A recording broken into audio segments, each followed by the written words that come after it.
നമ്മുടെ രാജ്യത്തെ സ്കൂളുകളിലെ കുട്ടികൾക്ക് വിദേശ നിലവാരത്തിലുള്ള വിദ്യാഭ്യാസം ലഭിക്കാൻ പോകുന്നു എന്ന് പറഞ്ഞാൽ നിങ്ങൾ വിശ്വസിക്കുമോ? ഇന്ത്യയിലുള്ള എല്ലാ സർക്കാർ സ്കൂളുകളുടെയും മുഖച്ഛായ തന്നെ മാറാൻ പോവുകയാണ്.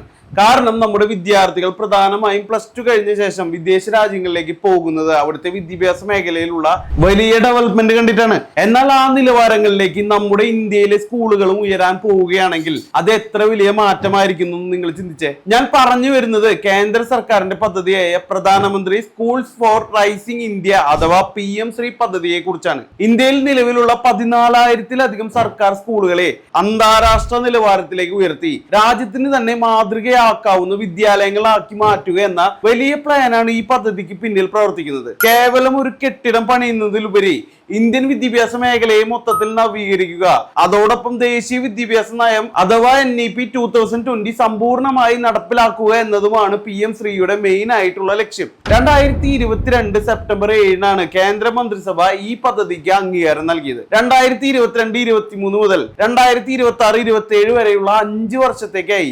27,360 കോടി രൂപയുടെ വലിയൊരു തുകയാണ് ഇതിനായി നീക്കിവെച്ചിട്ടുള്ളത്. ഈ പദ്ധതിയിൽ കേന്ദ്ര സംസ്ഥാന ഗവൺമെന്റുകൾക്ക് കൂട്ടായ പങ്കാണുള്ളത്. പൊതുവിൽ 60% കേന്ദ്ര സർക്കാരും ബാക്കി 40% അതത് സംസ്ഥാന സർക്കാരുകളുമാണ് ഈ തുക വഹിക്കേണ്ടത്. എന്നാൽ വടക്ക് കിഴക്കൻ സംസ്ഥാനങ്ങൾ, ഹിമാലയൻ സംസ്ഥാനങ്ങൾ തുടങ്ങിയ പ്രത്യേക പരിഗണനയുള്ള പ്രദേശങ്ങളിൽ ഈ അനുപാതം 90:10 എന്ന നിലയിലായിരിക്കും. ഈ പദ്ധതിയുടെ പ്രധാന പ്രത്യേകത എന്തെന്നാൽ തിരഞ്ഞെടുക്കപ്പെടുന്ന ഓരോ സ്കൂളും ഒരു മാതൃകാ വിദ്യാലയമായി പ്രവർത്തിക്കുമെന്നതാണ്. അതായത് സമീപത്തുള്ള മറ്റു സ്കൂളുകൾക്ക് അക്കാദമിക്കായ പിന്തുണയും ഭരണപരമായ മാർഗനിർദ്ദേശങ്ങളും നൽകാൻ ഈ PM ശ്രീ സ്കൂളുകൾക്ക് സാധിക്കും. അത് ഒരു പ്രദേശത്തെ മൊത്തം വിദ്യാഭ്യാസ നിലവാരം ഉയർത്താൻ ലക്ഷ്യമിടുന്നു. ഇതിനായി ഓരോ സ്കൂളുകൾക്ക് 5 വർഷത്തേക്ക് പ്രതിവർഷം 85 ലക്ഷം മുതൽ 1 കോടി രൂപ വരെ ധനസഹായം ലഭിക്കുമെന്നാണ് മറ്റൊരു ആകർഷണമായിട്ടുള്ളത്. ഈ ഫണ്ട് ഉപയോഗിച്ച് സ്മാർട്ട് ക്ലാസ് റൂമുകൾ, ഡിജിറ്റൽ ലൈബ്രറികൾ, ആധുനിക സയൻസ് ലാബുകൾ, ICT ലാബുകൾ, കായിക സൗകര്യങ്ങൾ, കുട്ടികൾക്ക് അനുയോജ്യമായ ഫർണിച്ചറുകൾ എന്നിവയെല്ലാം ഉൾപ്പെടുത്തി നല്ല രീതിയിലുള്ള ഡെവലപ്മെന്റ് സ്കൂളുകളിൽ കൊണ്ടുവരാൻ സാധിക്കും. അതിലുപരി പരിസ്ഥിതി സൗഹൃദമായ ഹരിത വിദ്യാലയങ്ങൾ എന്ന ആശയത്തിന് പദ്ധതി വലിയ